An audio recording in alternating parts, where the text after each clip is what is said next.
recent houses. Most houses that sell are not fully renovated, brand new rental houses. They're lived in, they're updated over the years. So there's a difference. People are paying a premium for these brand new, freshly renovated houses here. We made over 100,000 on this house. That's 4-month flip.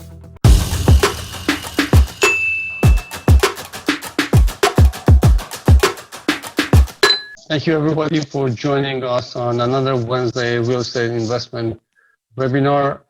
I'm going through the routine that I always go. So the goal for this webinar here is to help you to not be blown to the right or left by media, news, friends, etc. Not because they have a bad news, but because you have to read between the lines. But in fact, here is to help you to count on the facts and planning and decisions and have a clear roadmap of what you want to do with investment in real estate. It's very, very easy to lose your money if you don't know what you're doing. So you can always use my YouTube channel. There are tons of previously recorded or information on real estate investments. And some of you ask for what did I put on the book that I published a while ago, Successful Real Estate Investors. There are a ton of strategies, mostly focused on what to buy and why not to buy certain properties and what to buy to kind of guarantee you a growth. And this is based on buy and hold strategy. I'm going to cover the housing market right now, what's happening very briefly. I read this news that Canada is planning to put the tax on foreign investment. I personally disagree because contrary to what we see in the US, to encourage foreign investors to come to the country, bring their money here and make the economy rolling, somehow, I know why, they are kind of putting stop on encouraging foreign investors with a ton of money sitting outside to come to this country and start using their money. One way here, I think, is because they want to control the pricing for the properties that are going up. I don't think that's a healthy way to approach this situation. There are many other ways they can do that, but this is what it is. So average Toronto home prices forecast to rise another 6% in 2021. I personally think it would go more than that. This year we went close to 14% compared to last year. And I shared that with you last week, and I'm going to share it again with you for some of you that you weren't here. This is what I pulled out from Toronto Real Estate Board, showing the month of October. This is the number of transactions happened. So the market is very active. If you look at March and April, March started slowing down. April was a hiccup. May start regaining, and June, and then July. Remember, doesn't matter what's happening in the news and in the market. Every year, GTA, we are selling close to 90,000 homes. So we might have a bad month in April and May in terms of transactions, but as you see, July, August, September, kind of guarantee that 90,000 would happen, we are very much in track for that. On track. This is the buying selling ratio. You can take a look at it and you can say if the market is the buying market or selling market. And as you see, the market is slowly going towards more of a balanced market, actually, around September, October. And this is the home price. Is it going down, coming down, despite of so many people thought for COVID-19 the price would crash? Those people are always sitting and come with negative thoughts or negative saying the market would, it's end of the world. Well, it didn't happen. And as you see, October, the market was very healthy in terms of price. Now, what's happened? Based on transaction, 25% more transaction happened in the month of October compared to a year before on the month of October. Right now, there are 13,773 homes and condos are available in Toronto, in GTA, right now as we speak. So the inventory is not bad.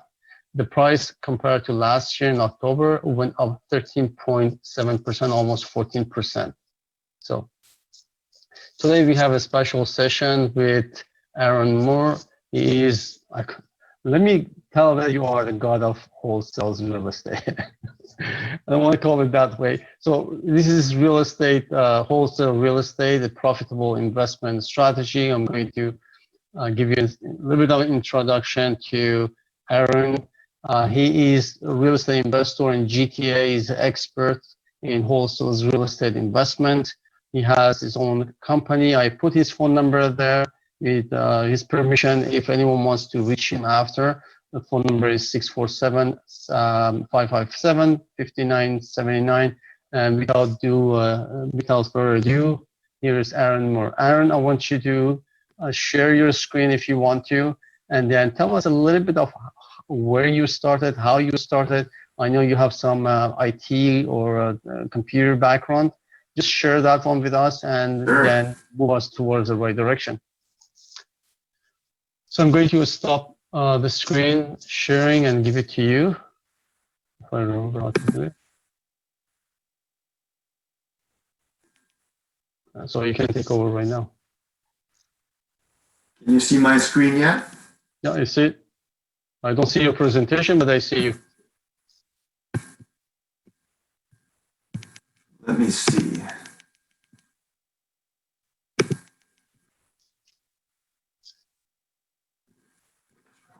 Is there probably something I'm supposed to click on? I think you have to take over the screen because I share it with you.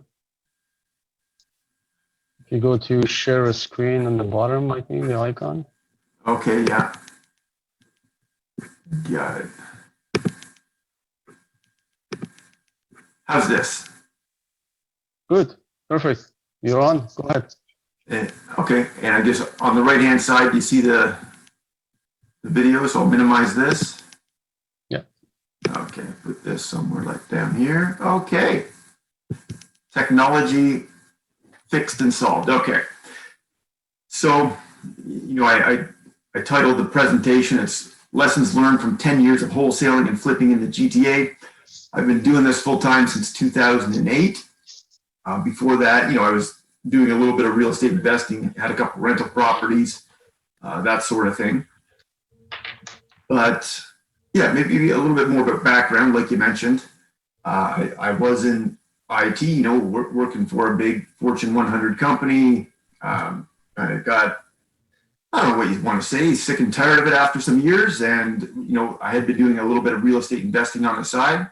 So I just thought, let's do more. You know, just owning a couple properties, I noticed, like anyone who's owned properties for a while, you know, the equity, the value's gone up, mortgage has gone down.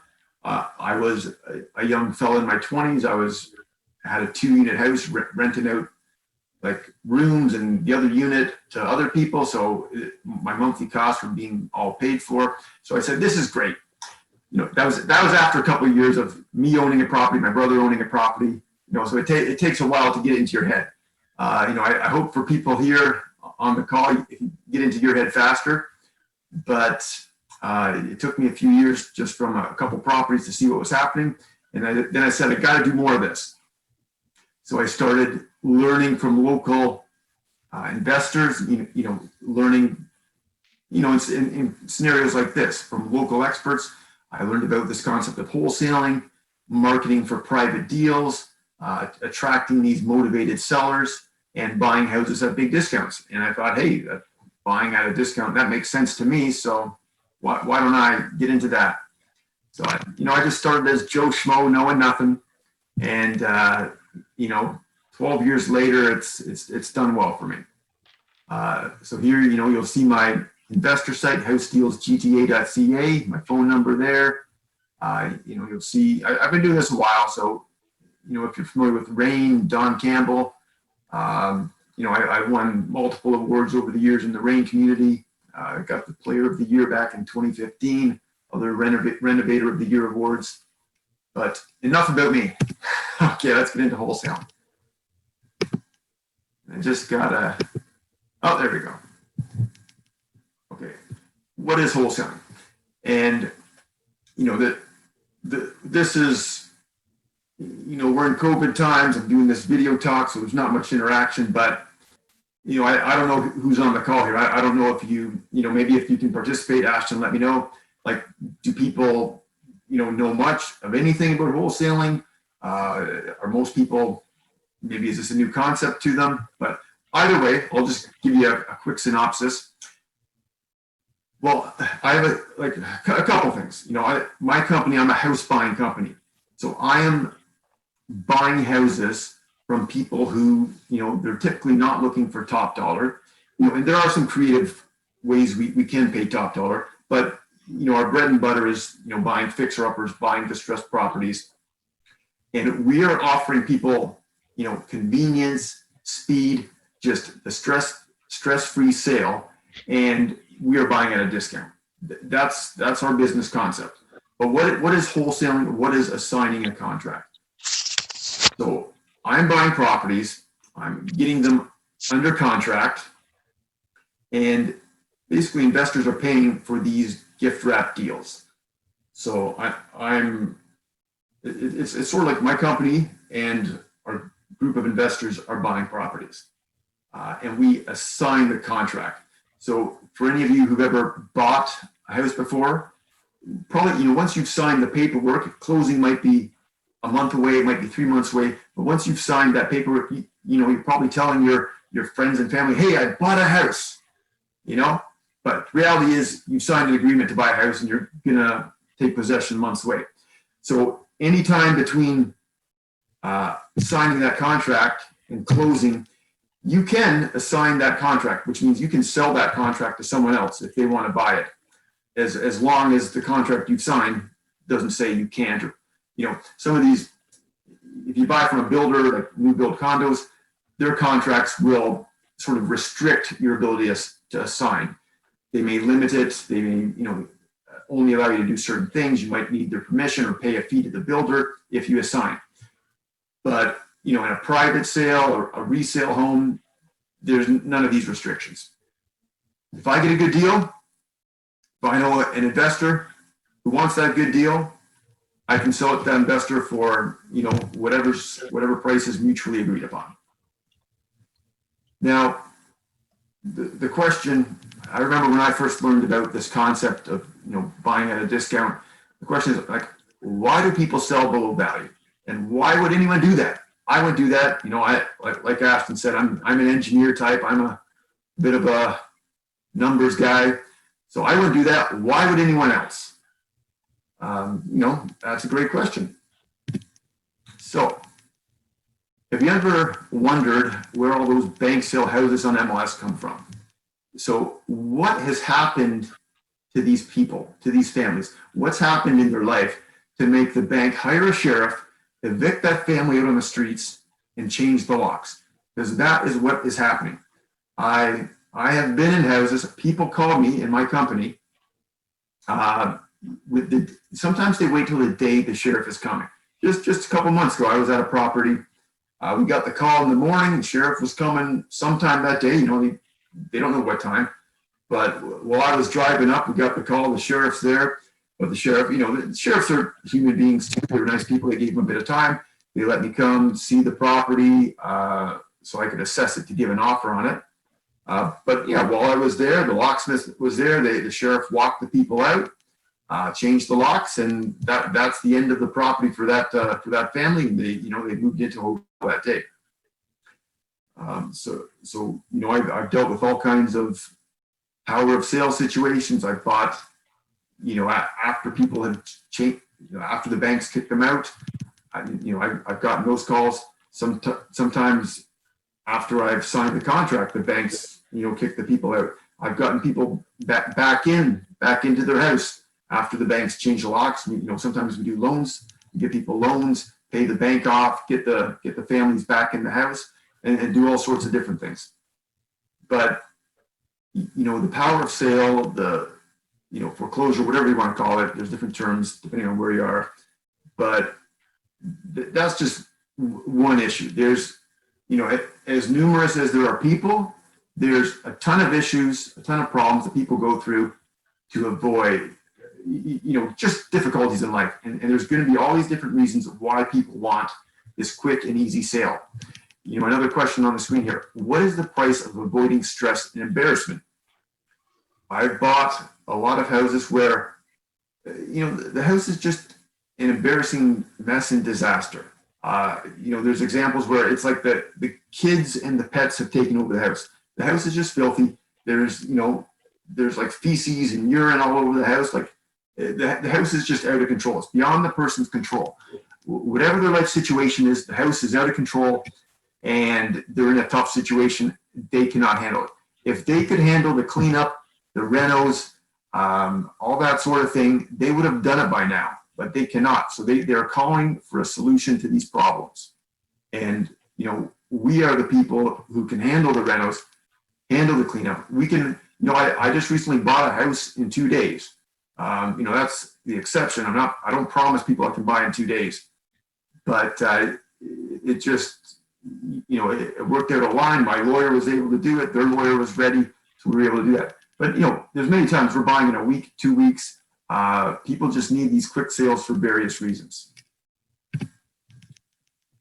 So when we're talking buying at a discount, and I'm also talking flipping houses here.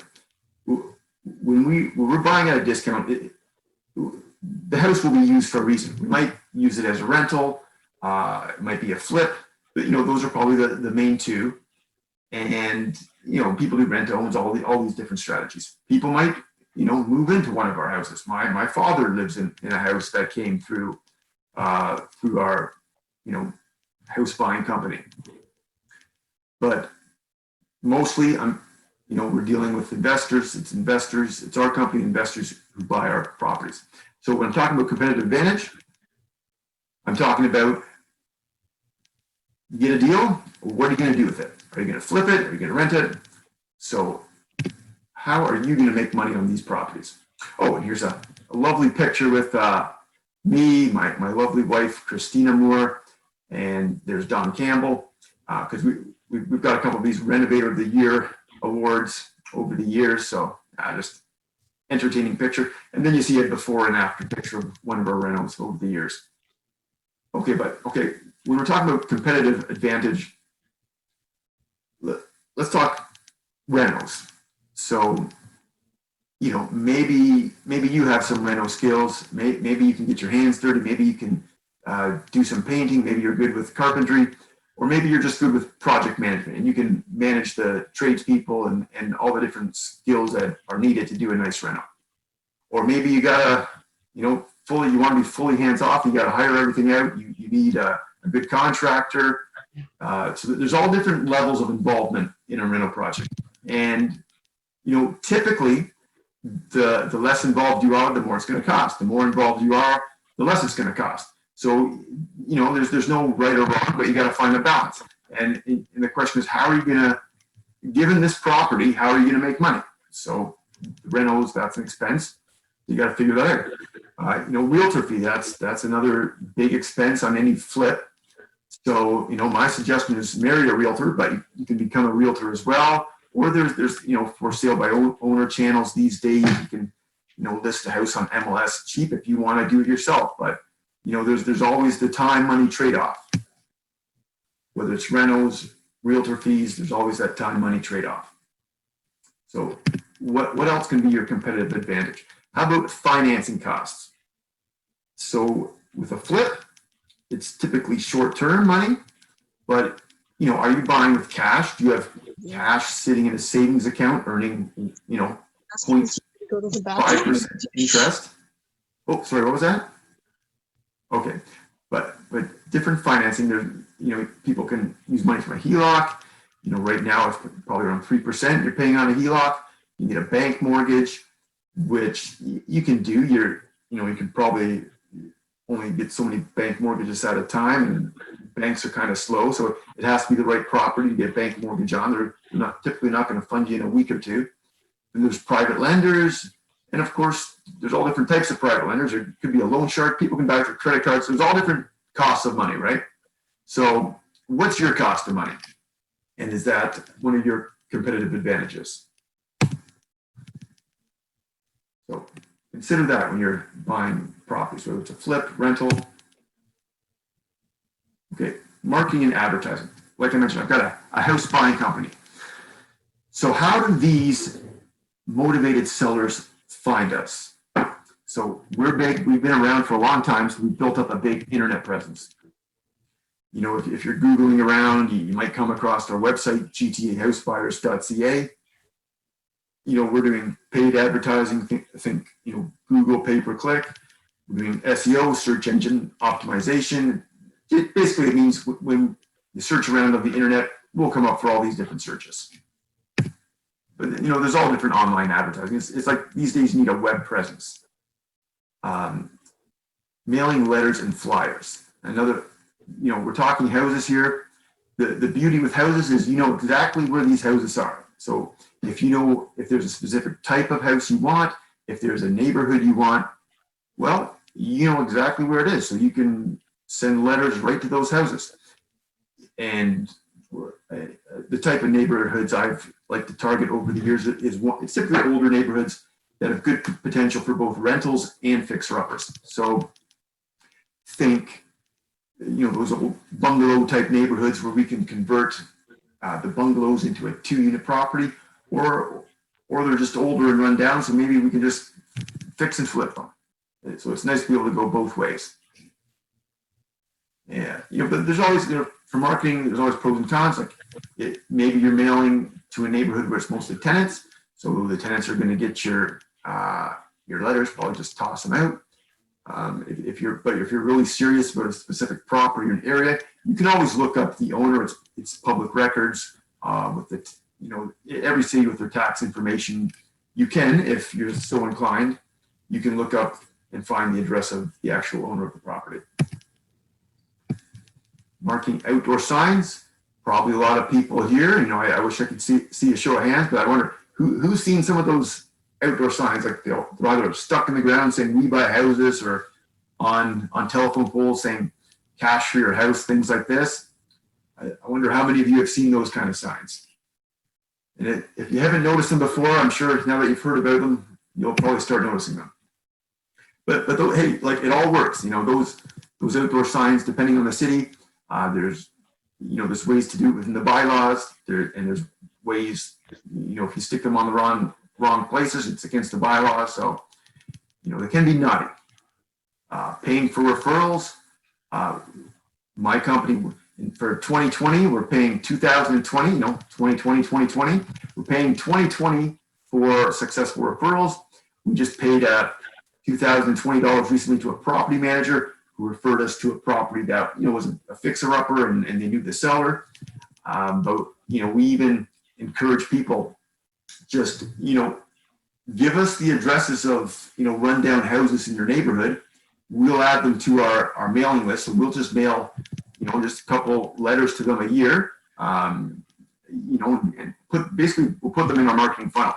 So you can just send us the addresses of fixer-uppers. We'll keep track that you referred them to us. And if we end up, you know, having a successful deal on that house, we'll give you $2,020. So we like to talk with people about that option as well. MLS. MLS.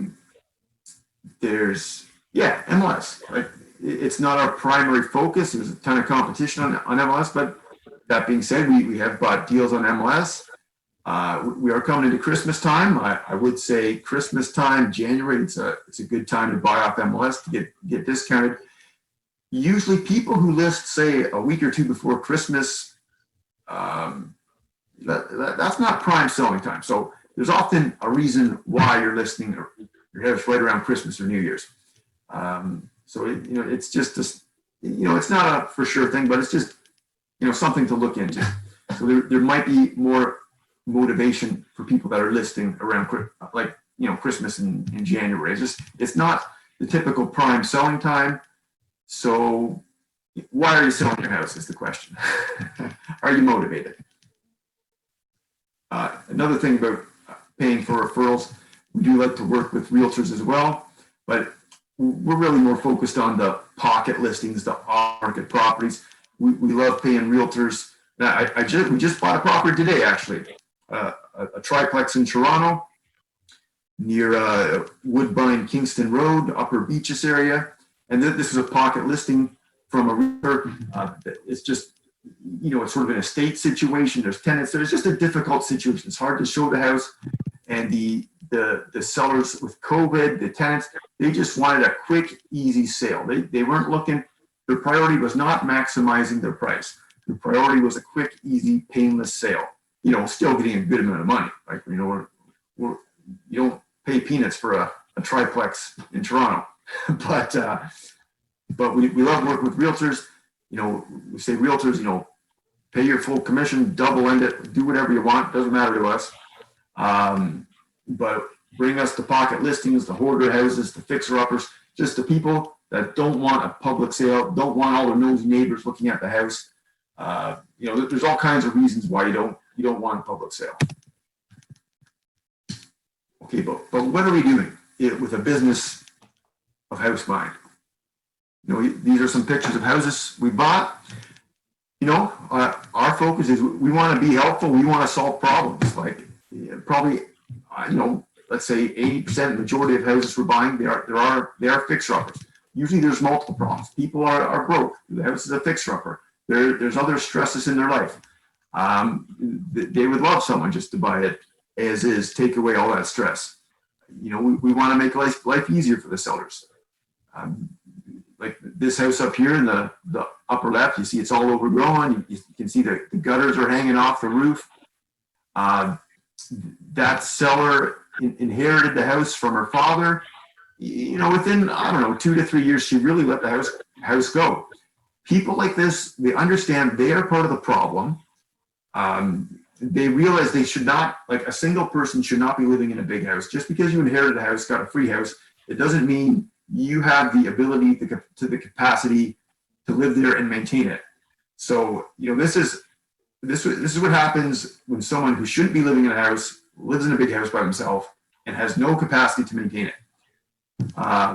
Do they think they deserve, or do you think they expect the highest price, or they're looking to maximize their equity? No, they are not. They're looking for a reasonable offer and someone who's going to take away the problem. And they are part of the problem. Some of the, not all the time, but some of these people, they understand they're part of the problem and they got to get out of this situation. Okay, closing fast. That's one thing we're here to do. Why would someone want to sell fast? The picture, of this kind of dumpy, messy kitchen down here. I remember that situation. That was someone, their private lender, their mortgage was renewing within, I think it was less than 2 weeks. So they wanted to close on a specific day in less than 2 weeks to avoid all these massive penalties. With some of these private lenders, the penalties are outrageous. We're not talking about your friendly neighborhood big bank. We're talking private lenders who, if you don't follow their rules, you're paying big penalties. So we're talking tens of thousands of dollars in penalties. So they wanted to avoid that. And of course, the house is a mess. It's a filthy. It's a dump. It needs a ton of renos.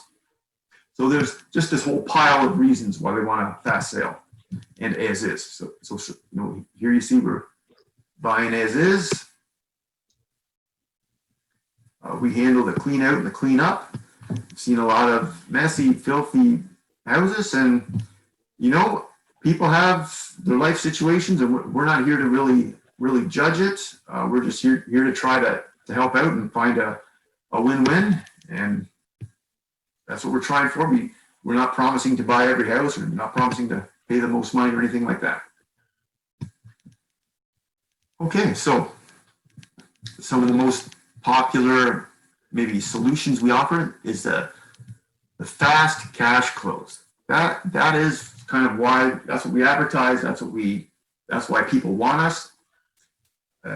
They've got problems. They just want money quickly.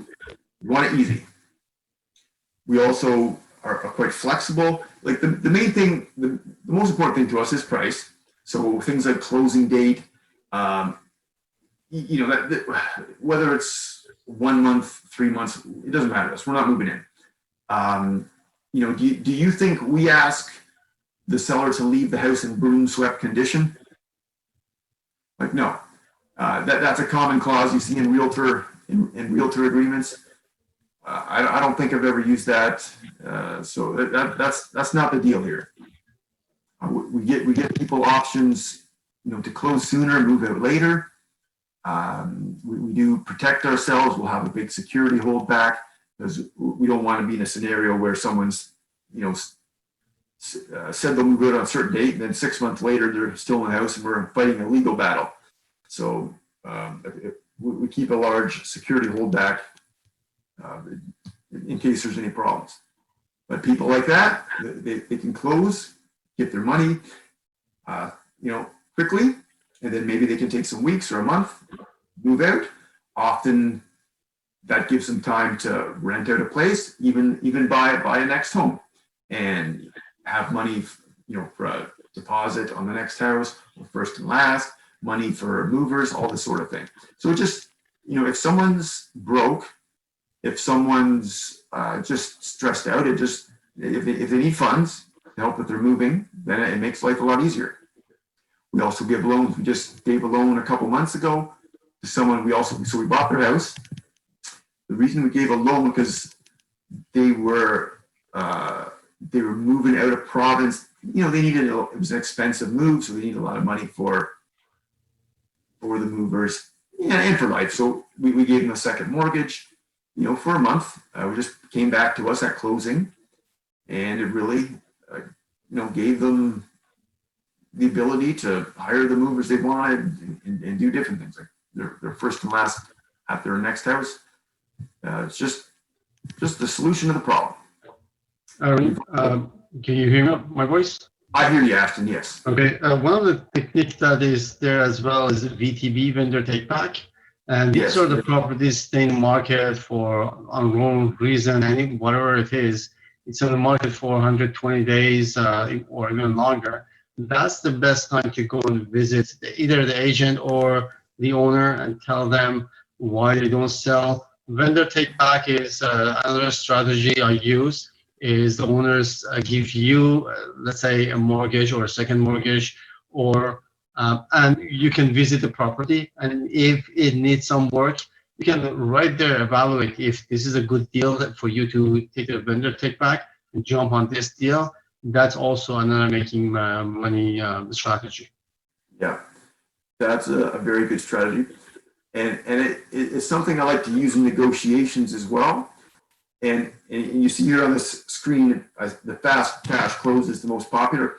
But often a negotiation strategy I use is I offer them, here's what I can pay, just cash out, and I'll give them an option B, a VTB option. Like, I'll use it if they have a very low mortgage or the house is free and clear. I'll say it's kind of like them being my private lender. Let's pretend I'm doing a flip. So I might borrow a private mortgage for 6 months anyways.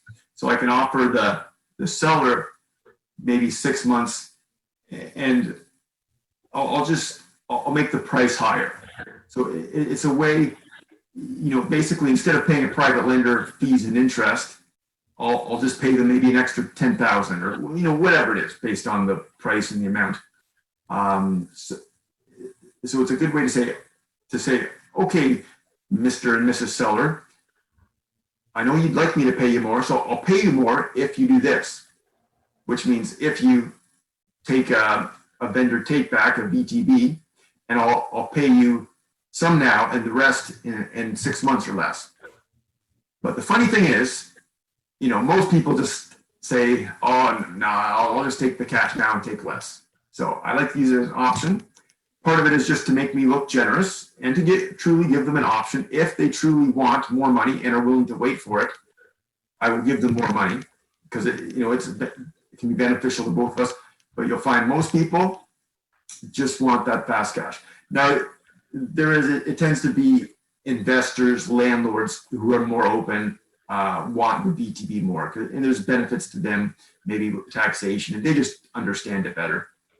But it's definitely, I've used it many times as a negotiation tool, and it usually leads to people picking the lower amount for quick cash. Another thing we do, it's not that common, but we do sometimes take over the existing mortgage. It's an agreement for sale. The typical scenario has been when people have a high mortgage penalty, so they're in a situation, they might, we bought a couple where they listed on MLS, and it's also typically a slower market. They list on MLS,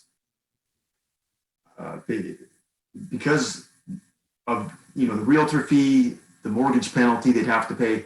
There's no price they're getting on MLS that would give them positive money. So they are going to have to pay from their pocket to pay the realtor fee and the mortgage penalty. So we've come in, we take it over by agreement for sale, where we take over the existing mortgage, and it's an agreement where we, we'll, however long is left on the term of the mortgage. It could be 3 years, 4 years, 1 year, however long as we agree. What we do is agree to pay it off within that time. So there's benefits to us. Of course, basically it's how we buy with like zero or very little money down. Maybe we'll give them a $2,000 on top of the mortgage, but often in these scenarios, we're buying for very close to the mortgage amount. Now, one thing I would add here, Aeron, is to the audience, don't be afraid of asking questions. You don't know their situation. Maybe they desperately need the money, or maybe there is a time strength there that you may want to use it for your advantage. Maybe the guy is okay to get $5,000 less if you can close it within the next few weeks. You don't know until you ask the question, and you will be surprised. Yeah. This all comes out from having good conversations with the seller. So that's a whole nother subject, Ashton. Is talking with the seller and sales with the seller. Whew. Spend days on that. Just because we're talking wholesaling, flipping mostly so far, but just a reminder. And I know, Ashton, you're big into rental properties. Don't flip them all. So just, I did a quick look at the, this comes directly from the Tread Market Watch, kind of the average sale price in 2014 versus now. So basically, if you had $3 million in 2014, it'd be worth around $5 million now. Sure, there's little differences on the area and type of house, but just kind of general average, that's a pretty decent way for most people to make $2 million bucks. And even like, look, if you think back to $3 million back in 2014, like it's not that intimidating to own $3 million in rental properties. Like you can think of it as, $500,000 like duplexes. Like think, bungalows in different areas of the, GTA 905, 2-unit properties that are worth about $500,000 back in 2014. That sort of thing. So if you had 6 2-units, then you're worth $5 million now. I'm just talking appreciation. That's not your mortgage pay down, cash flow. So just remember, the guy who's talking about flipping and wholesaling is telling you to keep some rentals. So, and I thought I'd entertain people with some, flips I've done. Here's a Mississauga house purchase, and this, you're wondering why do you want to buy at a discount? Why do you want to buy a fixer upper? I own a bunch of rentals. I flip a bunch. I own a bunch of rentals, and every single rental, even my own personal home, we're all fixer uppers. So I'm a big fan of they call it the BRRRR strategy. So I buy, I renovate, I rent, I refinance, and I keep refinancing over the years, and it all works out great. But so I'm a big fan of rundown properties because I can buy them cheap, I can renovate at a reasonable price, and I can increase the value a lot more. So this example, I bought this was 2018. So these are, because I'm using a presentation I created, I think it was maybe a year ago in 2019. I'm using a couple 2018 examples. So, this, you probably can't buy this Mississauga house for $505 right now, but that's what I bought for in 2018, $505,000. I put around, these are a little bit estimated numbers, but around $75,000 in renos, give you the closing costs, renos, carrying costs. We had it for in and out in 4 months. From purchase to closing to closing was 4 months. So gives you total purchase price and expenses. The sale. So here's the sale. That's the beautiful after picture of the kitchen. A nice island there. We listed it for $669. Actual sale price was $762. So another thing, if you're renovating houses, making them beautiful, your sale price is typically going to be higher than any other sale. If you make them real nice, your sale price is going to be real nice. So it's going to be nicer than the average sale, even than some of the nice, decent houses. Most houses that sell are not fully renovated, brand new rental houses. They're lived in, they're updated over the years. So there's a difference. People are paying a premium for these brand freshly renovated houses. So we made over 100,000 on this house. That's 4-month flip. So I sold it for we sold it for a lot more than expected. In these hot markets, we often sell. Ashton, I'm sure you see this all the time. Yep. If these bidding wars, things sell for a lot more than you expect, and you get a big bonus. That's what happens. Sure. I don't always pretend to know it in advance. I don't pretend to be a genius, but I get a lot of these bonuses. And just, these days, I think, the condo market's not doing so hot right now, but the single family houses, the low rise, whatever you want to call it, the ground level houses, if you're selling those right now, I think pretty much everyone's getting big bonuses. So if you're selling right now, you're a genius. You're getting big bonuses. Okay, here's another Toronto house we bought. This was kind of Danforth area near Pape and Danforth. So if you know Greektown, it was close to Greektown. We bought this $702,000. And what I did here, this was one, we're talking mostly wholesale. In fact, this was one I would have wholesaled, but I remember I locked this thing up under contract, and I had to get on a plane, I think in a couple of days after. I had to go away. I think I was going down to the US for an event. So I really just didn't have time to wholesale it or show it around to other investors. So I just closed out myself. All I did for this one, I cleaned it up, emptied the house, spray painted it, and listed it on MLS. Just the chosen strategy. I would have rather wholesaled this to an investor. I just, didn't have time based on my travel schedule. So, we had this for 2.5 months. And this is one I allowed the seller to stay a month after closing. So that's why we had it so long. 1 month of the 2.5 months was the seller staying after closing. So I really only had access to the house for 1.5 months. So that gives you total purchase price of the sale. So, and this house, it was also, the exterior was nice from day one. And just the inside was a disaster. It was a mess, and it was a disaster. So, I listed 789, closed it for 809. I had a private lender on it. I made 27,000. That's not a big profit. Some people might say that's risky actually for a $700,000 house.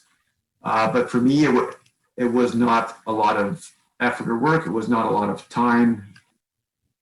Pardon me. So for me, it is what it is. That's what we did. And the funny thing is, the person we sold it to, so a builder renovator, who did a beautiful job, underpinned the basement, renovated beautifully, sold it, let's say a bit over a year later for $1.5 million. Oh. So they made the lion's share of the money on that one. So, in hindsight, so I bought this for 702. I would have much rather, just wholesaled this for something like, 730, 740. I would have rather made 30,000, 40,000, whatever it is, as an assignment fee than going through the motions of, buying it, cleaning it out, listing it on MLS. So this is just, in my business, we have options. Like the majority of the properties, we are wholesaling these days because that's what's most scalable. I just don't have the capacity to buy and renovate, a ton of houses. It's just not my core business model. My core business model is wholesaling to other investors. So I definitely, if investors listening, if you want deals, like, typically rental properties or flip properties, go to housedealsgta.ca. You can sign up for our email notifications as soon as a deal comes available. We'll send you an email so you get notified. And that's our core business model. But we're always the backup buyer. If we can't wholesale the property, we're making a commitment to these sellers. We want to offer, we're offering a premium service. The sellers are selling at a discount, but we want to, really do what we say. We're here to buy the houses, and we're the backup buyer. Okay, buying at big discounts. Let's just maybe touch on, why is this so good? And I think we've seen this from our examples, but there's a lot of bang for your buck from many strategies. The long-term holds. I mentioned to you, like, all my rental properties were fixer-uppers that I bought, renovate, refinanced. Fix and flips, rent to owns. That's kind of the core quick summary for wholesaling. I could go into a ton of different areas about wholesaling. It's a big topic. So maybe, Ashton, would you like to open it up to the floor to questions, or Sure. what you have in mind? I can dive into a specific area if people have questions on different areas as well. Excellent. Thank you very much, Aeron, for your presentation. It was very powerful, very meaningful. Now, this is another strategy, as we talked about it, for real estate investment. And do not go with broker. If you are busy during the day or during the week working something else, just schedule, let's say, your Saturday. Just dedicate your Saturday to take your car and just going through different neighborhoods. Try to go to open houses, not there anymore now at this time, but get to know the real estate agents. One of the strategies you may want to use is to collect all emails, and once a month, there are different applications such as MailChimp. Just put all the emails of the agents into that MailChimp and email them once a month. Hey, I'm here, I'm looking for this kind of opportunities. If something's coming up, before you put it on MLS, let me take a look at it. And that's where you can find some of those properties.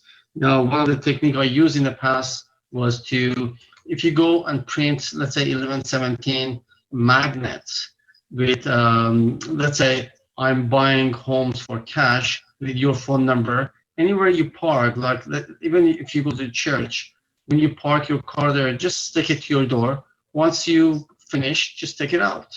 So anywhere you go that you see exposure to the public, just come out of your car, stick it there as a magnet, and then remove it after. You're going to be surprised how many calls you would get. Or summertime, just print on your T-shirt, I buy a home for cash, with your phone number. If you're standing on Tim Hortons lineup, someone might ask you, what are you talking about? And that's the opening of the conversation. Don't underestimate all these approaches together. You can find good opportunities here and there. And as Aeron said, you never know, you can make a ton of money there. But these are the small approaches, sending letters to the neighborhood, even knocking at the doors. You drive by, you see a house in ruin, in bad shape. You don't know, maybe the old guy there cannot maintain it and he's looking for a way out. So these are different strategies. Aeron, one of ours is asking if you can give your email address to them or your website address. Sure, yeah. On the screen, right? Yes, it's housedealsgta.ca. You can contact us there. And the number is 647-557-5979. Good. And how many deals you put together every month or every few months? Probably kind of in the 3 to 5 a month range. And these are how far would you go? We're basically doing all over Ontario. Our core is within an hour or two from Toronto, but we're looking at a house in Ottawa. I've done rentals myself in the Aurelia, Windsor, Niagara Falls. We're going all over Ontario now. Good. And is there any quick way to evaluate a property if it's profitable for you or not. I know Dan or Campbell. I was there with Rain for a while. He had his own 10% when you're talking about buy and hold and rent. Is there Right. any rule of thumb that you are looking at a property within a few Yeah. minutes, you can say, well, it's not worth it? Yeah. Like typically, well, you got to figure out after repair value. So, these days it's pretty easy with websites like House Sigma, Zillow, there's others. So you can find out what houses have sold for that are similar to the house you're looking at. So, we're looking to buy at more than a 10% discount typically. I'm probably more like, 15, but so you're looking for at least minimum, but really more than a 10% discount. So if, simple example, let's say a townhouse, you see it, some townhouses in a complex, they're all selling around 500. And you're talking to someone and they just want, they say 450 is what they want. Well, right there's a 10% discount. And, if you negotiate with them, maybe they'll sell it for 430, 420. And it all depends on the rentals as well. So, a quick formula, it's basically, I don't know, you can take, my no-brainer formula is you take 80% of the ARV and minus rentals, and that's, the no-brainer. I'll buy houses all day long at that price. So it's basically saying you take 20% off minus rentals. It's the no-brainer price. But can I buy at a better price than that? Yes, I can. So that's the no-brainer rule. Aeron, what is your suggestion for someone who wants to get into this business? Well, usually, it's for real estate investing in general, but even this business, just, start with one. Start with one deal, one property. You learn with one, and there's all kinds of educational resources out there. You can get a coach, but you probably want to start with some of the free resources on YouTube. There's all different educators out there. So you can start with some free stuff. If it sounds of interest to you, then you can always get a coach or a mentor or something. Yeah, I think that's very effective. It's not a question of knowing things, but sometimes it's a question of the mindset, fear, doubt. Is it successful steps I'm taking? So in that cases, I always suggest get a coach, as you mentioned, or someone that is doing this, and you say, you know what, this is my first time. Why don't I bring the money? You bring your expertise, and then at the end we share it in different percentage. So that's one of the best things. And what we have helped a couple new wholesalers in the past, do their first deal. Like if people out there, if you're getting leads, if you're doing some marketing or some sort of efforts to get leads, and you're not sure what to do with the leads, we'll help you. Like we're in the business of taking leads, analyzing the leads, and working them and getting contracts. So, I've worked with wholesalers. They bring me a lead, and I say, hey, this looks pretty good. We'll go to the house with them. We'll sign the contract, get it signed. We'll wholesale it to our investors. We'll do the deal, and we'll split the profits. And if people bring us contracts, we split it. 60% goes to whoever brings us the contract. We take 40. So we work with other investors. We like referrals. We like contracts. So we're open for business. What we're not here for is to educate people on wholesaling 101 and educate you on how to determine if it's a deal or not. We kind of expect you there's all kinds of resources. If you're willing to put in the time to educate yourself on 101, that's what we expect from you. Like there's all kinds of internet resources, or I'm sure you can go buy a course from someone. We're not here to teach 101, but if you kind of know the basics and you want help doing your first deal, we'll help you. Excellent. It's always good to know what you're doing, get connected to the right people, as I said originally, it's very easy to lose money Yeah. and burn, and then forget about this money-making strategies. Excellent. Anyone with any question? No? All right. Well, thank you, Aaron, for coming up on this webinar. It was a pleasure to have you here. Maybe later on next year, we call you up for another, to share with us another strategy or Certainly. share with us your experiences. It would be great. Thanks, Ashton. Pleasure to be here. And I hope it's valuable for people. Thank you very much, and I appreciate you coming up. Bye, All right. everybody. Bye Thank for you. now. Bye.